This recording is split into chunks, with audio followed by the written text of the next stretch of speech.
नमस्कार विद्यार्थी मित्रांनो, स्वागत आहे तुमचं आजच्या नवीन व्हिडिओमध्ये। तर मित्रांनो, आज आपण 25 जुलै 2024 च्या चालू घडामोडी पाहणार आहोत मित्रांनो, आणि यामध्ये आपण इम्पॉर्टंट 10 क्वेश्चन्स पाहणार आहोत। आणि मित्रांनो, तुम्हाला जर या व्हिडिओची पीडीएफ हवी असेल ना, तर व्हिडिओच्या डिस्क्रिप्शन बॉक्समध्ये आपल्या टेलिग्राम चॅनलची लिंक दिलेली आहे, तेथे जाऊन तुम्ही सर्व व्हिडिओच्या पीडीएफ अगदी फ्री मध्ये मिळवू शकता। ठीक आहे, तर मित्रांनो, वेळ वाया न घालवता व्हिडिओला सुरुवात करूया। तर पहिला प्रश्न आहे, मृदा योजनेअंतर्गत कर्ज मर्यादा कितीपर्यंत वाढवण्यात आलेली आहे? लक्षात ठेवा। तर याचे योग्य उत्तर राहील ऑप्शन सी, 20 लाख रुपयापर्यंत। लक्षात ठेवा मित्रांनो। तर याविषयी महत्त्वाची माहिती देखील पाहून घेऊयात।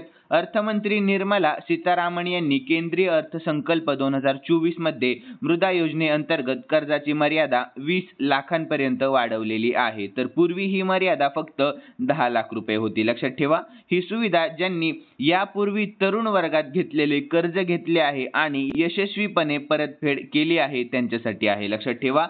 तर उल्लेखनीय आहे की अर्थमंत्री निर्मला सीतारामन यांनी 23 जुलै रोजी संसदेत अर्थसंकल्प सादर केला। लक्षात ठेवा। तर यानंतर मित्रांनो, पुढील प्रश्न पाहून घेऊयात। दुसरा, केंद्रीय अर्थसंकल्प 2024 ते 25 मध्ये खेलो इंडिया उपक्रमासाठी किती कोटी रुपयांची तरतूद करण्यात आलेली आहे? तर याचे योग्य उत्तर राहील ऑप्शन सी, 900 कोटी रुपयांची तरतूद करण्यात आलेली आहे।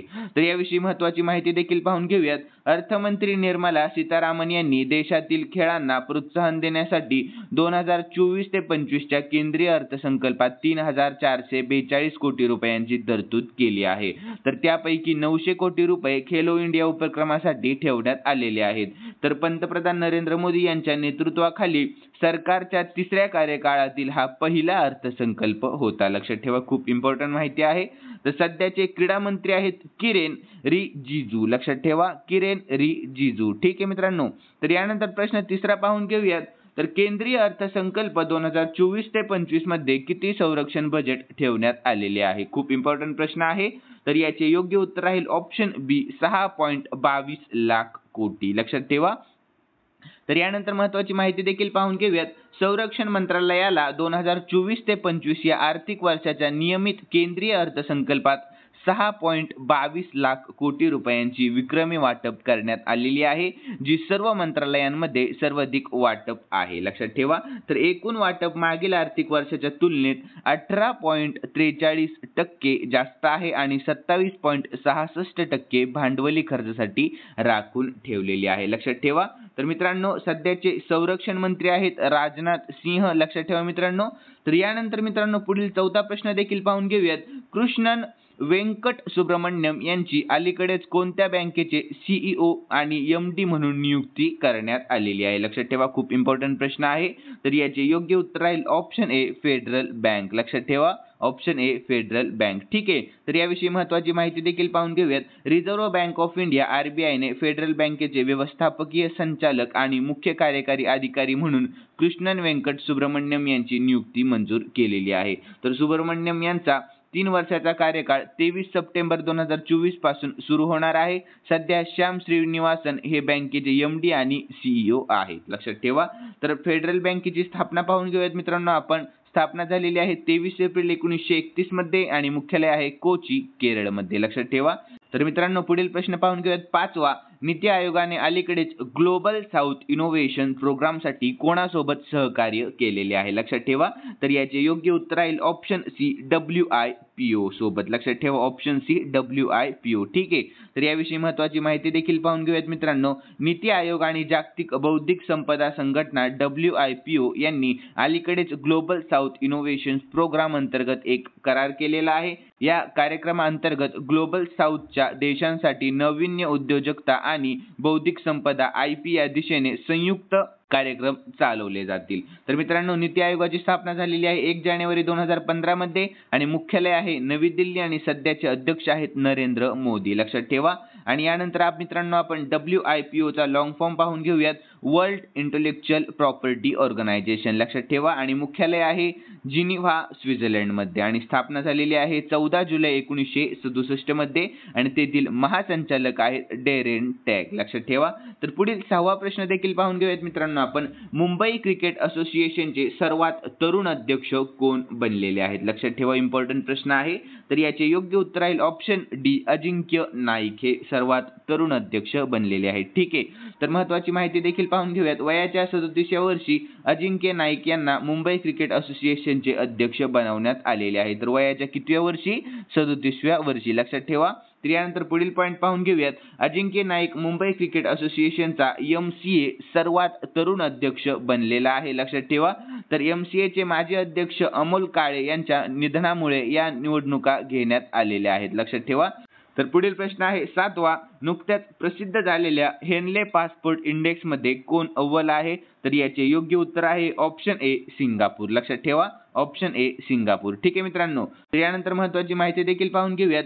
तर मित्रांनो पहिले स्थान आहे सिंगापूर आणि दुसरे स्थान आहे फ्रान्स, जर्मनी, इटली, जपान आणि स्पेन लक्षात ठेवा आणि तिसरे स्थान देण्यात आलेले आहे Australia, Finland, Ireland, Luxembourg, Netherland, दक्षिण कोरिया आणि स्वीडन लक्षात ठेवा मित्रांनो आणि आपल्या भारत देशाला 82वे स्थान देण्यात आलेले आहे। तर मित्रांनो सिंगापूरची राजधानी आहे सिंगापूर आणि चलन आहे सिंगापूर डॉलर आणि मित्रांनो सध्याचे राष्ट्रपती आहेत थर्मन शणमुगरत्नम लक्षात ठेवा। तर मित्रांनो पुढील प्रश्न आहे 8वा। T20 आंतरराष्ट्रीय मध्ये भारताची सर्वाधिक धावा करणारी खेळाडू कोण बनलेली आहे लक्षात ठेवा। तर याचे योग्य उत्तर आहे मित्रांनो ऑप्शन बी हरमनप्रीत कौर। कोण बनलेली आहे? ऑप्शन बी हरमनप्रीत कौर लक्षात ठेवा। तर मित्रांनो याविषयी आपण महत्त्वाची माहिती पाहून घेऊयात। कौर UAE विरुद्ध महिला आशियाई चषक T20 सामन्यात स्मृती मानधनाला मागे टाकत महिला T20 आंतरराष्ट्रीय मध्ये भारताची सर्वाधिक धावा करणारी खेळाडू बनलेली आहे। तिने 47 चेंडूत 66 धावा केल्या, तिच्या एकूण धावा 3415 झालेल्या आहेत लक्षात ठेवा। तर यानंतर पुढील प्रश्न पाहून घेऊयात 9वा। आंतरराष्ट्रीय गणित ऑलिम्पियाड मध्ये भारताला कोणते स्थान मिळालेले आहे लक्षात ठेवा। तर याचे योग्य उत्तर राहील ऑप्शन डी 4थे स्थान लक्षात ठेवा, ऑप्शन डी 4थे स्थान। ठीक आहे मित्रांनो, याविषयी महत्त्वाची माहिती पाहून घेऊयात। आंतरराष्ट्रीय गणित ऑलिम्पियाड 2024 मध्ये भारताने 4 सुवर्ण आणि 1 रौप्य पदक जिंकले आहे आणि यासह भारत जगात 4थ्या स्थानावर आलेला आहे लक्षात ठेवा। तर इंग्लंडमध्ये 65व्या आंतरराष्ट्रीय गणितीय ऑलिम्पियाडचे आयोजन करण्यात आले होते, त्यात भारतातील 6 विद्यार्थ्यांनी सहभाग घेतला होता। तर आंतरराष्ट्रीय गणित ऑलिम्पियाडमध्ये अमेरिका पहिले, चीनला दुसरे आणि दक्षिण कोरियाला तिसरे स्थान मिळालेले आहे। तर एकूण 167 गुणांसह भारत 4थ्या स्थानावर आहे लक्षात ठेवा। तर आंतरराष्ट्रीय गणितीय ऑलिम्पियाडमध्ये जगातील 108 देश सहभागी झाले होते लक्षात ठेवा। तर मित्रांनो पुढील प्रश्न आहे 10वा आणि मित्रांनो हा प्रश्न मी रिव्हिजन साठी ठेवलेला आहे। तर प्रश्न पाहून घेऊयात। नुकत्याच जाहीर झालेल्या फिफा क्रमवारीत भारताचे स्थान कोणते आहे? तर याचे योग्य उत्तर राहील ऑप्शन ए 124वे स्थान लक्षात ठेवा मित्रांनो। तर याविषयी महत्त्वाची माहिती देखील पाहून घेऊयात। टॉपला आहे अर्जेंटिना। तर फिफाचा लॉंग फॉर्म पाहून घेऊयात federation international D football association आणि स्थापना झालेली आहे फिफाची 1904 मध्ये। मुख्यालय आहे ज्युरिक स्वित्झर्लंड मध्ये आणि अध्यक्ष आहेत गियानी इन्फेंटिनो लक्षात ठेवा मित्रांनो। तर यानंतर मित्रांनो खालील प्रश्न स्पेशली तुमच्यासाठी ठेवण्यात आलेला आहे आणि हा प्रश्न आपण कालच्या चालू घडामोडीमध्ये पाहिला होता। ठीक आहे, तर या प्रश्नाचे उत्तर तुम्हाला कमेंट बॉक्समध्ये देण्याचा प्रयत्न करायचा आहे। तर नुकत्याच प्रसिद्ध झालेल्या अहवालानुसार देशाच्या किती टक्के क्षेत्रफळावर जंगल आहे लक्षात ठेवा। खूप इम्पॉर्टंट प्रश्न आहे मित्रांनो 2024 मधला। तर याचे योग्य उत्तर कमेंट बॉक्समध्ये देण्याचा प्रयत्न करा। ठीक आहे, तर आजचा व्हिडिओ जर तुम्हाला आवडलेला असेल तर नक्कीच व्हिडिओला लाईक करा आणि सबस्क्राईब करायला अजिबात विसरू नका। चला भेटूया नवीन व्हिडिओमध्ये, धन्यवाद।